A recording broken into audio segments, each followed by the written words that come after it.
Hey guys, Adam with IntoVenture here, bringing you a quick follow-up video on this Dirtcom Trail Swing rear tire carrier. And yeah, I love it. The thing is awesome. It's really held up well in the time that I've had it. People have asked how much shaking does it do? Does that tire bounce back and forth?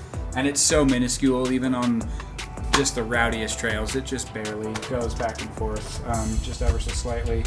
But yeah, I mean, it's basically got no rust on it.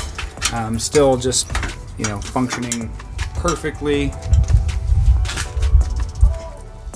Yeah, I mean, no squeak in the hinge. The license plate light's running great.